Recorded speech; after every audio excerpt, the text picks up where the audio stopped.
Hello, everyone. Welcome to Father Son Galaxy. I am Kerwin. This is Keith. Hi. Thank you for joining us for another episode. A couple of weeks ago, we received an email in regards to getting an advanced copy of a graphic novel. And here it is. It is called Lucas Wars. All right. Beautiful cover. This is of George Lucas sitting in a director's chair, staring at the twin sons. Beautiful cover. So this book is written by Laurent Hopman, art by Renaud Roche. All right. We're going to talk about it because when we got it, it took us just a few hours just to go through the It whole was a book. It real was that page good. turner. Yeah. Yeah. All right. So let me ask you, the first question I want to ask you is, I don't know how much of this story that you knew about George Lucas and him creating Star Wars. Like, what would you say percentage wise? How much of the story of George Lucas did you know? And what percentage of it did you not Like know? maybe 10% that I knew. Like I knew the production was difficult, but I had no idea like the extent of, the studios and the on-set malfunctions and the cast drama, everything. Mm-hmm. Nice. Okay. All right. Yeah. Now, I'll tell you something. Now, when, of course, we know that I've been a big fan of Star Wars since I was a teenager. And at the time, whatever it was, whether it was a book or a magazine, anything I could get my hands on, anything I could afford to get and read up on Star Wars or George Lucas, I did it. And over time, there's just so much information that we have out there now. And I feel that I know everything about the story, but that's not the case. So we'll talk about some of the things that I learned for the first time or needed more information about. But this was great. Let's get started. All right. So at the age of 18, George Lucas got caught in this car crash in Modesto, California. So what happened is he got thrown out of his car and the auto wrapped itself around a tree and he hit the ground. He was in the hospital in critical condition, broken bones, fractures, his lungs were bleeding. But he actually took this opportunity after he pulled through as a second chance at life and he changed his career path. He started off wanting to be a race car driver, but eventually he decided to go to college and study film. And his parents were less than pleased at his, choice. Yeah. So, this is a spoiler review. Obviously, we're going to talk about the book. Yeah. So he was driving an Bianchina, which is an Italian maker car. I don't know if they make those anymore, but there are fast cars, and that's what he was driving when he crashed. And you're right. Yeah, it was at a high speed. Yeah. And it was so quick that after the impact, as the car rolled over, he was thrown out of the car. Luckily, because I wonder if he stayed in the car, if he would have survived, but he was Probably thrown not, out of the considering car. it got, Mr. Fantastic around a tree. Right. And wrapped itself around the tree. But you're right. Can you imagine if we didn't have George Lucas after that? The world would be a darker place. Yeah. And filmmaking, what would filmmaking look like? Because we'll get to it, obviously. What he did was groundbreaking as far as creating film and creating visual effects. Like, who else would have taken that place, or who else would have had the visionary to do something like that? People were there, but George was the one to unite them and get them all together on Star Wars. Yeah, exactly. Okay. All right. So, in film school, he directs his first film, Electronic Labyrinth THX 1138, really long name. And at the showing of said film, he meets Steven Spielberg, of all people. They strike up a little bit of a friendship on campus. Lucas graduates in 1967 with a new internship under Professor Verna Fields, who edited films like American Graffiti and Jaws. And at the internship, he meets his first wife, Marcia. Yeah. And, George did attend USC, University of Southern California, and you're right. And he took on this internship and he learned with one of the best editors out there. Really molded his future films. Correct. Right. Yeah. So, at some point along the way, George meets Francis Ford Coppola, and they form American Zoetrope and start making movie deals. Their first film is when they make a feature-length adaptation of Electronic Labyrinth THX 1138. At that point, they started calling it just THX 1138. Lucas and his other friend Walter Murch create the improved script for the film, and they begin to shoot it. But the film is not loved by the executives, and Zoetrope ends up going bankrupt as a result. Yeah. Now, this was around the time when George Lucas was an up and coming filmmaker, like so many others at the time that are legendary now. All right. and they were changing the face of Hollywood. You Yeah. know, the types of movies that are being made, the directors that are coming out and creating these never before seen stories, right? So it was George, and it was Francis Ford Coppola. You had Steven Spielberg, Martin Scorsese, Brian De Palma. You're right. And that's interesting that Francis was kind of like a mentor to George Lucas, and they decided, like you said, they wanted to get in and create this studio called Zoetrope. Things didn't go well. The company started to lose money, and Coppola realized that he had to do something else, all right, to bring some money in. So he was approached by the producers of a particular film. It was about an Italian family, Yep, The The Godfather. Godfather, right? So he And went out to go do that. he It was went off to do massive. The Godfather. Okay, one, in my opinion, one of the greatest films ever made. And then George Lucas went off to do, You know, yeah, what? American Graffiti, All right, actually. yeah, So for whatever reason, his writing this time around is pretty good for American Graffiti. It's kind of like a love letter to his childhood, the way he's wrote it. So it really comes from the heart, which is why I think the dialogue came out better in this film, from what I understand, than Star Wars. well, let me. I may be wrong, but he did have a little bit of help. He did have. There were two screenwriters, Willard Huck, Gloria Katz, I believe they were married, who helped him write some of the Yeah, dialogue for. cleaned up some of Yeah, his right. clunky I don't wording. know if they did it for both American and Star Wars. I know Star Wars they did help out. Maybe American Graffiti, but I don't know. But Yeah. yeah, But nonetheless, the directing skills are top tier and excellent. yeah, And people actually like the movie. yeah, However, the head of Universal, Nan Tannen, has a fight with Francis Ford Coppola about the film because he doesn't like it, which will be a common theme throughout this little story. yeah, The executives not liking the film, even though everyone else does. yeah, So Lucas kind of goes out on his own. He meets 20th Century Fox's Alan Ladd and also seeks out the publisher of Flash Gordon, who really doesn't listen to him. Like, he picks out his own director and tells Lucas that the studio wants 80% of the profits. And Lucas, just leaves because that is a really bad deal. yeah, yeah. Now, this is something that over the years I've heard, or seen interviews with George Lucas talking about the corporate suits, the people who were the head of these movie companies. They weren't considered filmmakers. They were executives, but they really knew very little about how to make a film. Yeah. But yet they were the ones that were making the decisions as to which films get made, which ones didn't. And that was something that George kept bumping heads with these people like a Ned Tannen who didn't understand or didn't get American Graffiti. I mean, he hated that movie, For whatever but reason. yeah. And then, American Graffiti is really about George's teenage life in Modesto, California, about drag racing and, friendships and the great music that came out around that time. So, this story was very personal to him, but the joke's on, you know, Ned Tannen, right? Because it became a Yeah. classic. Could you imagine if Universal owned Star Wars? Because if you think about it, if they had just been nice to Lucas and let him publish American Graffiti, he probably would have went to them with Star Wars first. And then they would have had a $1 billion franchise on their hands. How about that? Right. And I believe Universal, Ned Tannen was the head of Universal. You're right. If he would have had a better, you know, a warmer, reception, Relationship. yeah, with George Lucas and a warmer reception regarding American Graffiti, yeah, I think George would have taken it to Universal and say, hey, I got another idea for a movie. But he didn't want to deal with Universal, which is understandable. And he spoke to Alan Ladd, who was head of 20th Century Fox. Now, Alan Ladd was like really in George's corner. He, knew that George had a talent that he's never seen before. And he fought to get it out. And he fought to get it out there. Now, you know, in transparency for Ladd, he didn't understand Star Wars. I mean, nobody really understood Right. Star Wars except for George. Right. Yeah. Because it makes sense to him. He's Yeah. creating this. Right. But he still believed that, okay, I believe in George's vision. I think he's going to make something great. I don't need to understand it right now, but it's all going to come together at some point. Right. So Yep. he took the chance and brought George in to make the film. It wasn't very easy.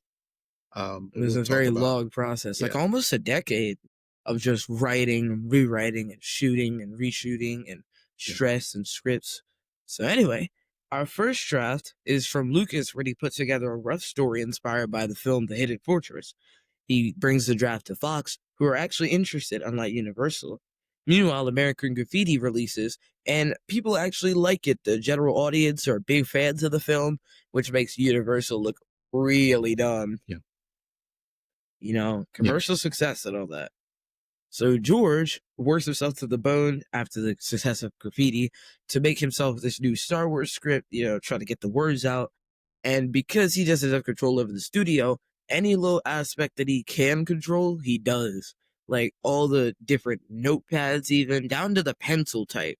He is quite specific about his craft. Very particular. Yeah.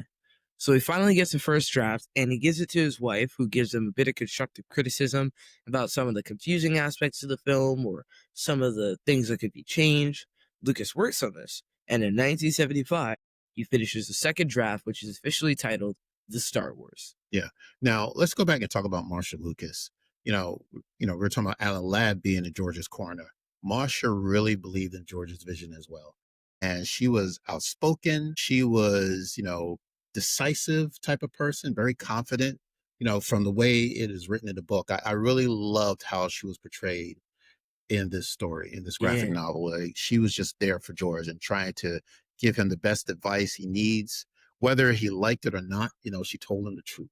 And she was really supportive of him, Yeah, absolutely. even when he was almost wrecking his life just Yeah. to make this film come Yeah. out. Yeah. All right. So right now we have a title that's called The Star Wars, and the main character is Luke Starkiller. Yeah. Yeah. The plot is to save his brother Deke from Darth Vader. Plot changes quite a bit because it is kind of messy and all over the place. Lucas actually familiarizes himself with the book A Hero with a Thousand Faces by Joseph Campbell, which influences his work. Right. And, we've heard about this book before and the influence that Joseph Campbell had with George Lucas about creating the hero's journey. Like, the hero is wanting something that he doesn't have right now.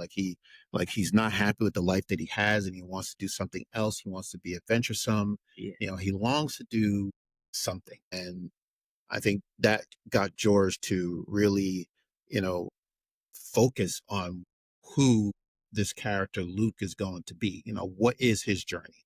I think that helped him to narrow down the basis of the story. Yeah. Yeah.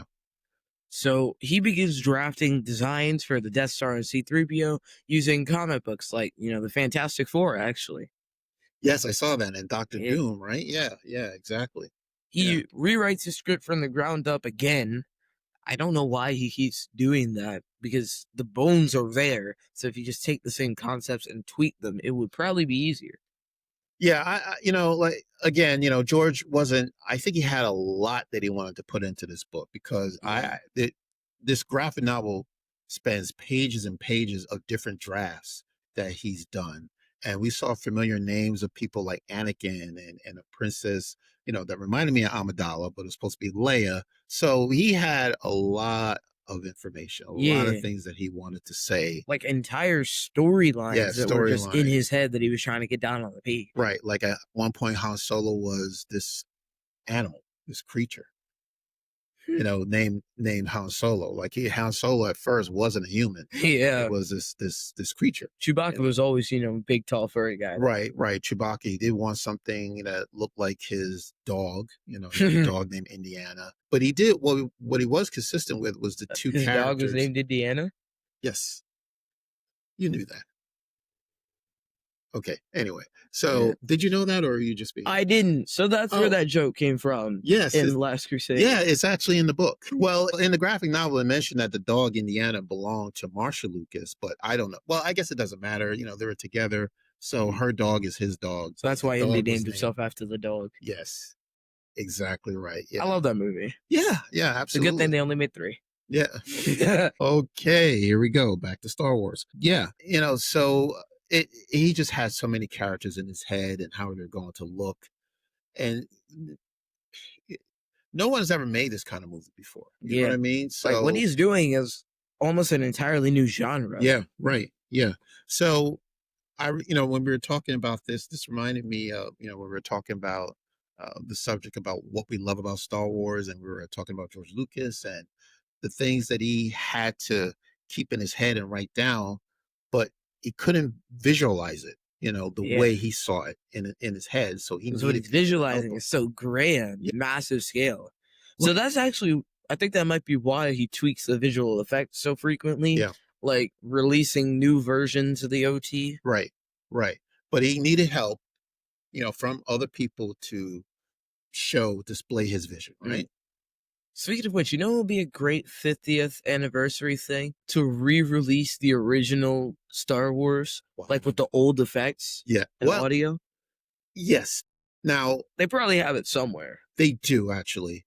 And it's funny that you mentioned this. Side note, Kathleen Kennedy actually showed to an audience overseas the original version of Star Wars. Now, I don't know if maybe they might have cleaned up the visual effects Kind of for defeats the. the purpose. Well, yeah, see, I don't know, but the point is there is an original version of the movie out there, and you're right. That the perfect opportunity to see this film would be on the 50th Yeah, anniversary. like So, whether they do a screening at Celebration or yes. release it on DVD or Yeah, make it like a limited edition collectible, that would be a great thing to add to my collection. I would be rich if I got my hands on one of those. it will be. Yeah, yeah. Is I would love for that to happen, but we don't know. Actually, no. Putting it on a DVD probably wouldn't be, a good idea if they make it limited edition because you could just burn the DVD. Yeah, because if you have so many people having the same thing, it doesn't really make it as valuable as you would expect, right? Yeah, maybe like a limited screening. Maybe a limited screen. Yeah, screening. Yeah. I'd pay good money to see that. Yeah. Anyway, back to this. He starts paying artists using his own money because the studio is just not giving him the funding that he needs.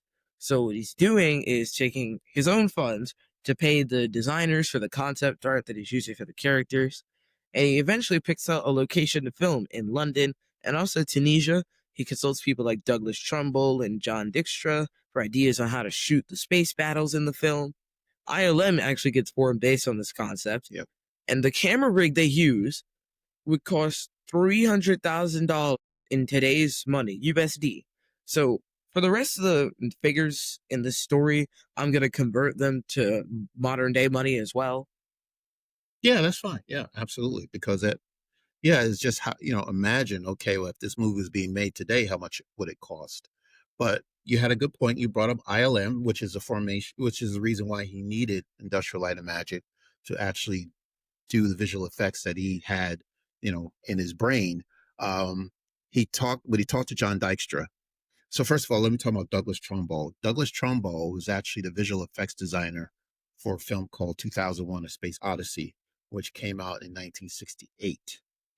I'm not sure. Maybe Douglas Trumbull was not available at the time, so he recommended John Dykstra to George, and George explained to him how he wanted the battles in space to look like. He wanted to look like a dogfight, like a Yeah, war.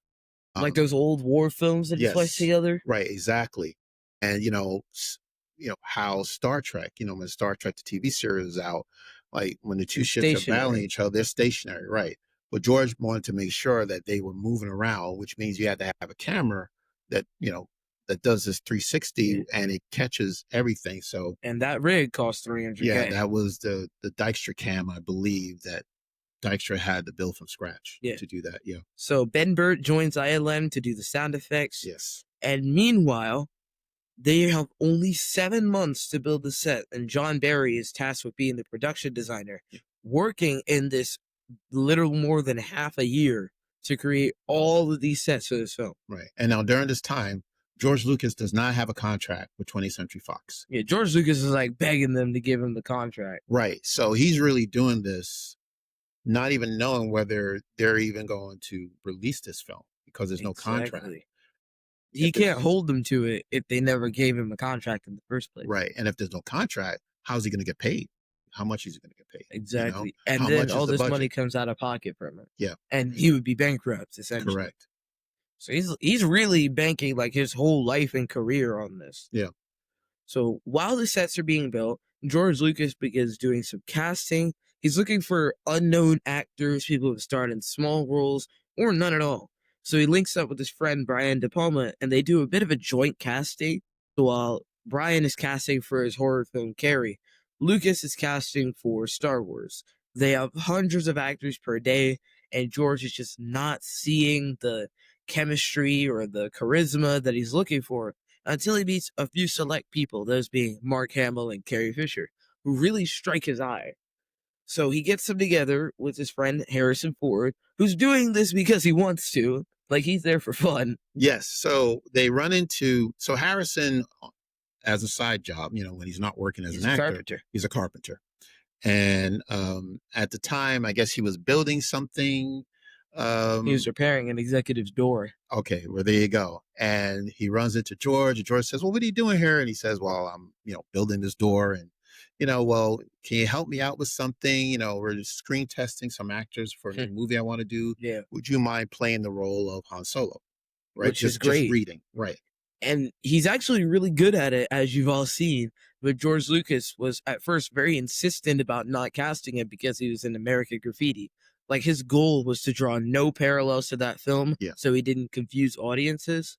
Because, they didn't really have the same concept of film that we do now 50 years ago. Yeah. Because I suppose, like, seeing the same actor in the two films made by the same guy would make you think they're linked somehow. Which I don't is know not what was happening, because it didn't make sense. well, right. It made sense to George, but it didn't make sense to anybody else. So he's talking to the casting director, Fred Roos, and Fred Roos says, "You know what? Harrison Ford makes a good Han Solo." And, George said, "No, because he was in American Graffiti, but he had a very small role in American Graffiti. Yeah. I didn't even remember that George Lucas, that Harrison Ford was in American Graffiti. But anyway, so, Yeah, he does get casted yeah. eventually. Yeah, and there's a moment where Marsha says, you know, "This is ridiculous. Put him in a movie. All right, there's nothing wrong with it. People are not going to get confused," which is interesting now because that's how these director-actor relationships are built. You know what I mean? Like Scorsese used Robert De Niro, for pretty much all of his films, right? And no Yeah. one said, "Okay, well, I'm going to get confused." Ryan Coogler, Michael B. Jordan had a Exactly. long-standing partnership Yeah, as well. Spike Lee and Denzel. So these director relationships work, you know? And, Exactly. we don't get the characters confused. We know that Denzel is not playing the same character in every Spike Lee film. So, but Yeah. yeah. But anyway, so by the way, did you ever see clips of the rehearsals or the screen tests? No. I'm gonna look for that. And I think it's pretty cool to watch because you can see for yourself, okay, Harrison Ford is reading for Han Solo, and he's doing a great job. And they also had other actors reading, and you can compare how they read the lines to how he read the lines. And then they also did that for people who were reading for Luke Skywalker, besides Mark Hamill, and other actors reading for Princess Leia. It's very cool to watch. So Alec Guinness eventually comes into the project, and he only asked for 2% of the film's income, which is, good for him because the film made quite a bit of money. That's correct. Right. And Alec Guinness brought elegance to the film. Yes, right. Credibility. So, credibility. That's the perfect word for it. They wanted an established, accomplished actor. And that's who Alec Guinness was. He's an Academy Award winning actor. He's one of the best actors of the 20th century. So they got Alec Guinness. Oh, and when Alec Guinness is casted, he's still alive for the entire film at this point. Because, I guess George Lucas didn't think of killing him yet. But he eventually does, because for the second half of the film, Obi-Wan really just stands there with his arms crossed. Yeah. So he's not given much to do. So he has an epic sacrifice, which really sets the rest of the characters off. And he gets to come back as a Force Ghost for the other films. Now, this is a part, I mean, I heard that this conversation took place, but I didn't know exactly. I'm just going by what's in the graphic novel. I think what they did was a fantastic job showing the conversation between Alec Guinness and George Lucas, and they took a quite like 2 to 3 pages to really explain it to us what happened. But prior to the meeting, the two of them meeting, George is up late at night, and he doesn't know what to do with Obi-Wan Kenobi, because after he releases the tractor beam, or restarts the tractor, or turns off the tractor beam, what else is Obi-Wan to do? Because he's not really doing anything else. He can't fly in the last third of the movie, even though he can. But right, they didn't put him, with the rebels to destroy the Death Star. If you imagine an old guy blows up the Death Star, yeah, well, yeah. So I mean, and George is like, "What am I going to do?" And he's up late at night, and Marsha says to him, well, you have to Just kill him. kill off the character. And George is like, huh. And then, Marcia's like the demon on his shoulder. She's like, just kill him. And he's like, that's a great idea. I didn't think of that. right. And she was right, because what she said was, if you kill the character, it's going to solve all your problems for the rest of the movie. And it makes the film better. Right. And that's exactly what he did. He went back and rewrote the last third of the movie, and he had a conversation with Alec Guinness, and he had to explain to the man, we're going to have to, kill your character in the middle of the film. And the artwork, shout out to this artwork. My boy was shocked. The way, yes, the look on his face when he was told that he was going to, his character was going to come to an end in the middle of the movie, like this look of shock and disappointment. And, Alec Guinness just walked away. Like he didn't know what to say. He was speechless. But then, so this was very important. I don't know if you noticed, but when George and Alec was having a conversation, Alec Guinness was in costume. He was, he was dressed in Jedi robes. The next time they came back and had a conversation, Alec Guinness was dressed in a suit. And the reason why is he was about to quit. He was out. He was out. He was done. He said, George, I can't do this. This is not right. He's like, I don't want to die, man. George was in a panic, and he had to explain to him, well, physically you're gone. Spiritually, you still live on. Yeah. So you're going to be here for the next 2 films. Yeah. And you get to show up at the climax of the film. Exactly, right. Doing a little voice line. Shout out to Alec Guinness. I mean, he is a class act. Because actors like him, who've been in the business this long, would have probably said, you know what? I'm done with this. I'm out of here. You're not killing off my character. Look, I'm Alec Guinness. You can't do that to me. Yeah. He didn't do that. That's like if you cast... class act. That's like if you cast like Robert Downey Jr. and then you say, hey, so just so you know, we're going to kill you in the first film. The first Avengers film, right? Could you imagine if Tony Stark never made it out of Iron Man 1? Yeah. That would not have been or if he actually died in the Avengers. Yeah. So, well, anyway. So now we've got the cast in order. We're ready to shoot the film. Very easy, right? Yeah. It was not. So, just as George is like, I got everything in order. I got the cast, I got the sets. It's going to be great. Let's start filming. Knock, knock. Who's at the door? It's Fox. They're pissed. They're worried about the film. And of course, they cut down the budget to just $7 million. So Lucas has to work with that money to hopefully get them to give him a contract. Yeah. That's like $42 million in modern money. Yeah.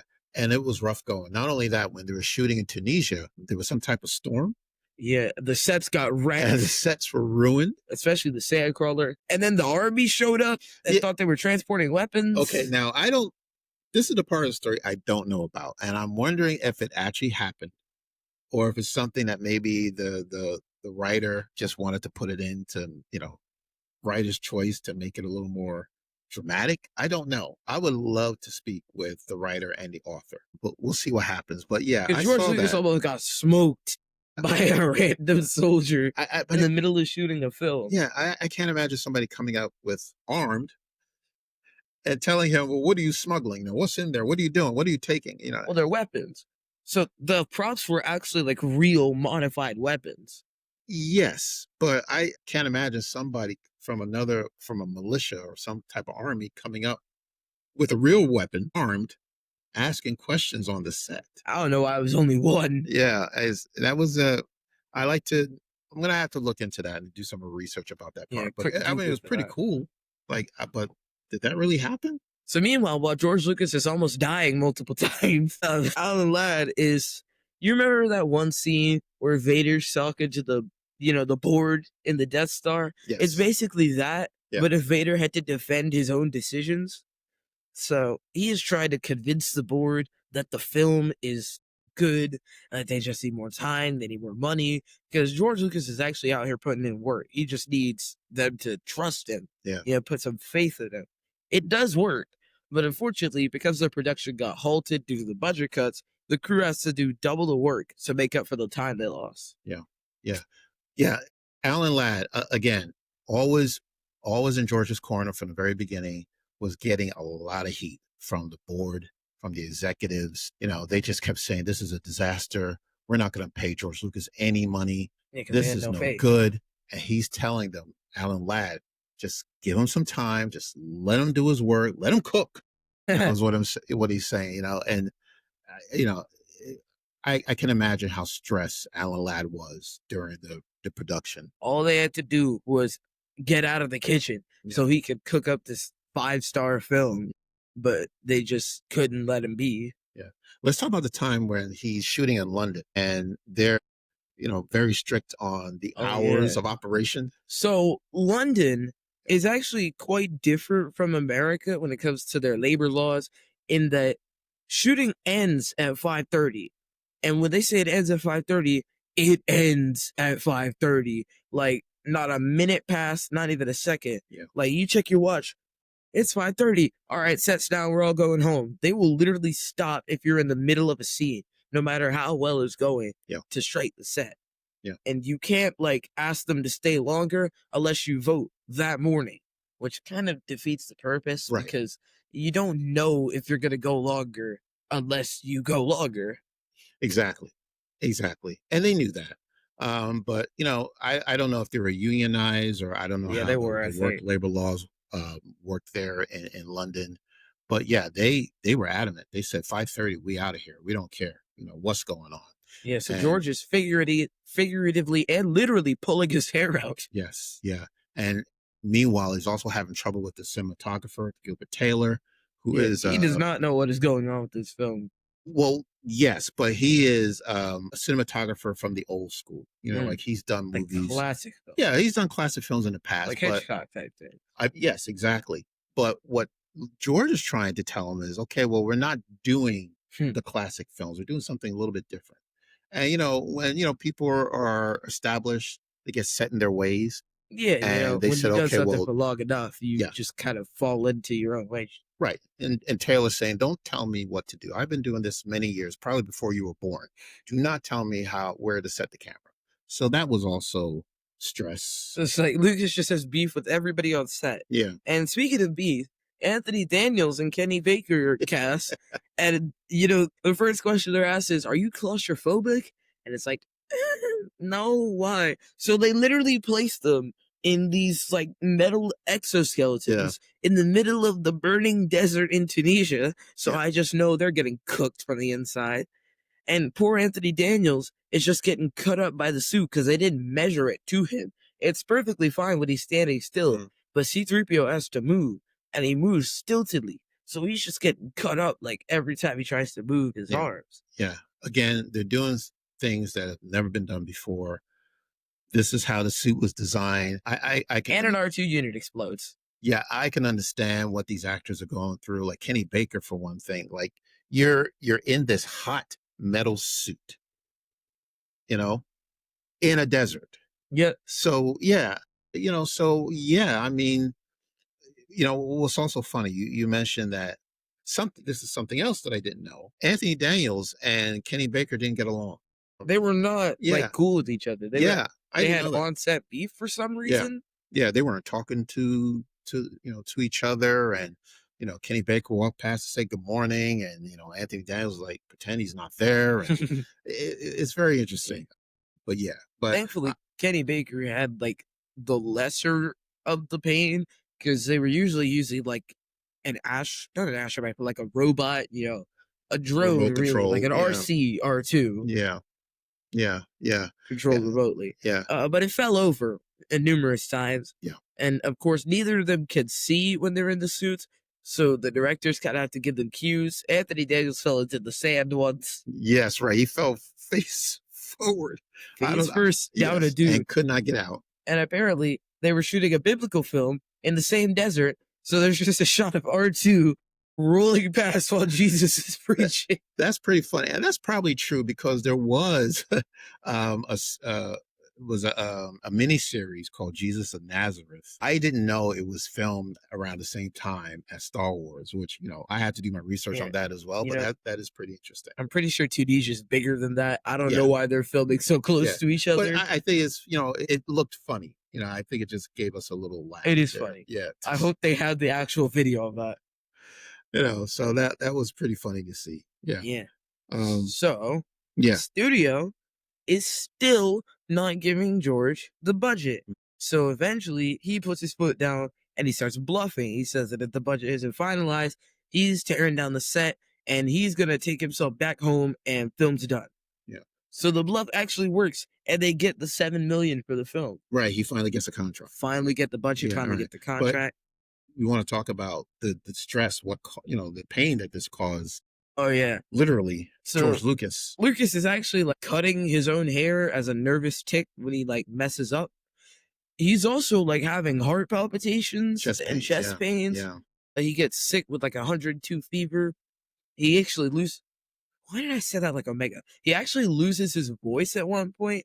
So the cast, play a little joke. They get him signs of his criticisms that he can hold up while they're shooting. Yeah. That it's not a fun time for Lucas. Yeah, right. So he was rushed to the hospital by Marsha and Gary Kurtz, the producer, and the doctor says, "Well, you need to rest." And Which he doesn't do. of course not, because he's in the middle of a movie. Like, how is he going to rest? But he made it through. Thank goodness. Yeah. Thankfully, it wasn't actually a heart attack. It was just like a major panic attack. Yeah. Stress. Yeah. The filming began March 22nd, 1976. There we go. All right. Yeah, they were doing like a year of filming. Yeah. So yeah, there's a lot going on in the film, and I think we've already talked about this. Let's talk about the screenplay. Yeah. Like the problems that he had with the dialogue. Actually, let's just talk about Harrison Ford for a second. Yeah, right. Yeah. So the guy is just like, he's doing whatever he wants to on set. Yeah. Like, first of all, he takes the collar off the costume, which was a good choice. It did look silly. Kind of goofy. It's like, I don't know, looked like something out of Shakespeare. He had this big long collar and he just rips it off and says, I don't need this. And he unbuttoned the shirt. Yeah, but the vest, it's got a fire. Yeah. Like, it actually looks cool. Yes. And he's just editing the dialogue because the way it's written is not something a normal human would say. In his own words, you can type this, but you can't say it out loud. Yeah. That one was censored, actually. Yes. So he starts delivering some of his edited lines, and George Lucas is like, hey, man, that's not what I wrote. Read the script. And Harrison's like, no, your script is kind of bad. I can't say this. Look, Harrison Ford is right. Yeah, let's talk about this part of the book where, compare what's in the screenplay versus how Harrison Ford delivers the line. Yeah. So the line Harrison Ford says is, it'll take a few moments to get the coordinates from the Navicomputer. And George Lucas's line is, it'll take a few moments before I can get the coordinates from the Navicomputer to activate the ionic particle subliminal flux. Subliminal.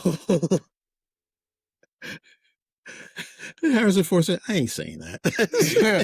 It's like, and George is like, all right, fine. I'll let you say what you wrote, but say my version first. Yeah. Yeah, so, and it wasn't just Harrison Ford, like Mark Hamill said the same thing, like it was clunky dialogue. Carrie Fisher was going through her clunky dialogue, although she was able to memorize that clunky dialogue. She did very well with it. So, speaking of clunky, those helmets, man. Helmets? You can't see a thing in them. The Stormtrooper helmets? Yeah. Well, I think those got better as time went on. Yeah, right. That's probably why they can't shoot. Yeah. They can't see. Now that I think of it, you remember that one scene where everyone says, oh, such accuracy could only be done by stormtroopers. And yet literally every time we see a stormtrooper, they miss like 75% of their shots. Yes, right. Yeah, that's a running gag. Like getting shot by a stormtrooper is embarrassing because you have to like stand still. That's true. That's true. Like you got hit by a stormtrooper, that's really bad. Their aim is so bad that like in Lego Star Wars The Force Awakens, there's literally an add-on where they just miss every single shot without fail. Wow. It's hilarious. Well, they may have improved over time at some point. And speaking of crazy scenes, to shoot the scenes with the moving vehicles, they have to use a blue screen, which costs them an extra $100K. Yeah. So, So they went a little over budget. Yeah.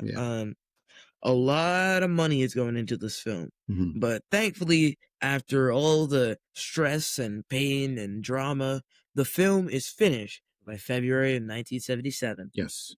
psych, there's still music to add, and the release is in 3 months. So George Lucas goes to John Williams. Hold on a minute. Now this is interesting because you said in February 77 the film is done, Yeah, the but film is done, but there's no music in it. there's also no special effects. Exactly. Right. Okay. So So they're just in like a time crunch because the only thing that's really done is the filming and the composition.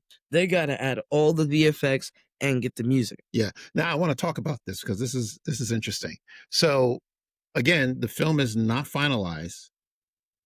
George decides he's going to bring his buddies like Scorsese and De Palma, and Marsha's there, Spielberg is there, and they're going to watch the film without music and without special effects. All right, I'm sure that was a fun time.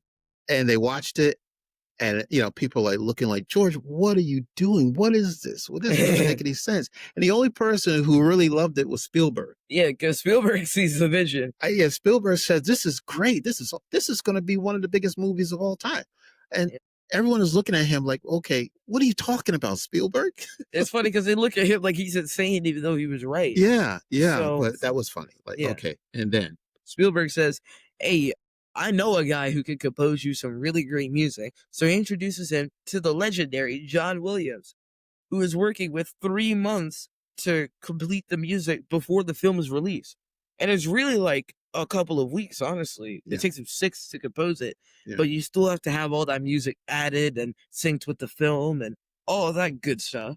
Now, can I talk about this? This is my favorite part of the story. What, John Williams? Yes, because I always love this part of the story. Whether you've seen, in the book, in documentaries. So, there was a documentary that came out last year called Music by John Williams. Yeah. Right. So here's what happened. Now, like you said, so Spielberg, so George tells Spielberg, well, I'm looking for a composer. Well, no, I think Spielberg asked him if he had a composer. And George says, well, no, I don't think I'm going to use a composer. I think I'm just going to use classical music like they did with 2001: A Space Odyssey. And Spielberg says, no, I think you should get a composer. And I can recommend one to you, John Williams. And, George says, well, isn't he a jazz guy? And he says, no, he's great at film composer. He's perfect. He's like, just trust me. Right. So Spielberg goes to John Williams, right? And says to John, a friend of mine is looking for a composer. All right. It's a movie called Star Wars. Would you do it? And, John says, well, George Lucas, I don't even know what is Star Wars? What is this? So John Williams was actually going to score another movie at the time. Right. And it was called A Bridge Too Far. It was a war film. All right. Now with an all-star cast. Now, prior to this, John Williams, the scores that he's done in the past besides Jaws was Poseidon Adventure, Towering Inferno, Earthquake, all with all-star casts, right? Yeah. All-star casts. So it just made sense that he was going to do another film with an all-star cast. And Spielberg says, no, what? No, don't do that. That's too commercial. Do George's film. You're going to love it. Do George's film. And he listened. And he said, John Williams said, yes. Now, can you imagine, Keith? I'm sorry I cut you off. Can you imagine if John Williams said no, or Spielberg never asked John Williams to score the film? We'd never have gotten any of this music. Now that I think about it, if literally one thing could have gone wrong with this production, we just would have lost like major aspects of the film industry and Star Wars, just pop culture as a whole. Yeah. Yeah. So it's just incredible. Like the loyalty and the respect that John has for Spielberg to say, okay, well, I don't know George Lucas. I don't know anything about Star Wars, but I'll do it because you asked me to. So he composes 90 minutes worth of tracks and music for the film within 6 weeks. Lucas is actually pleased the first time around. So he takes all the music that John has made for him and places it in the film at different points.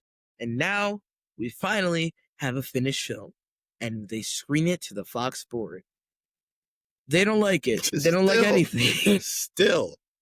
So the majority of the executives were not fans of the film, but Lucas was like, I can't care at this point. So they do release it, and it's only released at like 32 theaters. They give them really small release slots. Throughout the country. Only 32 theaters. Yeah. In like 48 states, I think it was. Or 50. I don't know how many there were in like the 70s. Right. But there's a lot of states, it's my point, and they're only showing this film at 32 theaters. So not even every state would have a showing of Star Wars. Correct. But somehow the film really catches on. LA's phone lines go down because everybody had to talk to their friends and family about the film. It makes $18 million in modern money from just the 32 theaters it was originally released in. Yeah. It so there's two scenes in the book where Marsha and George are going to dinner, and they pass by the Grauman Chinese Theater, and they see this long line of people. Like, well, And Marsh is like, maybe they're playing Star Wars. and George said, "No, they're not playing Star Wars at the Grauman Chinese." And then Star Wars. And then he sees the marquee, and then he calls Alan Ladd, or Alan Ladd calls him and says, "Hey, hey, Star Wars is doing great." And George is confused, like, well, why is it playing at the Grauman Chinese Theater? They didn't ask for it. They didn't want it, as a matter of fact. And they say, no, they changed their mind at the last minute. It's going great. Yeah. Yeah. And don't you know that the film made 410 million globally? Yeah. Or in today's money, that would be almost $2.5 billion, which would put it in the top 5 grossing films of all time. Right. If it was released today. If it was released like right now, yeah, and right. got the same box office it did that. And then again, the second scene, moment in the graphic novel is they're in Hawaii. George, they're in Hawaii. It's all over the news. Yes, right. George and Marsha and Spielberg and his wife, they're vacationing in Hawaii, and George is just getting phone calls from Alan Ladd, telling him it's made this much money, it's made that much money, it's doing this, it's money. Yeah, like Mr. Krabs. Everybody is excited and happy. The film gets 7 Oscars. Yeah. For whatever reason, Fox just still doesn't get it, because after the film has made millions, they doubt him on releasing the novelization and soundtrack, which both sell #1. Yes. So, yes, they thought, well, kids don't read books, and the soundtrack, people don't buy soundtracks. Both wrong, right? Right. $1 million. Yeah, $1 million. So what I get out of this story is George persevered. He never gave up on his dream. He knew that he had a story to tell, and he was going to tell it no matter what. Right. And he just even needed, if it destroyed him. Yeah. And right, almost destroyed him, and he just needed the right people who are on board, not necessarily understand everything about what he's doing, but just believed in him as a filmmaker. Like Spielberg. Yeah. Oh, like Marsha. Yes, exactly. Like Francis Ford Coppola. Right. And ILM, literally all of ILM. Right. Great people, by the way. And my goodness, here we are almost 50 years later, we're still talking about this film. Yes. This film continues to get accolades. It continues to draw fans. It is one of the greatest films of all time. We love Star Wars. Yeah. So 50 years and it spawned a multi-billion-dollar franchise. Absolutely.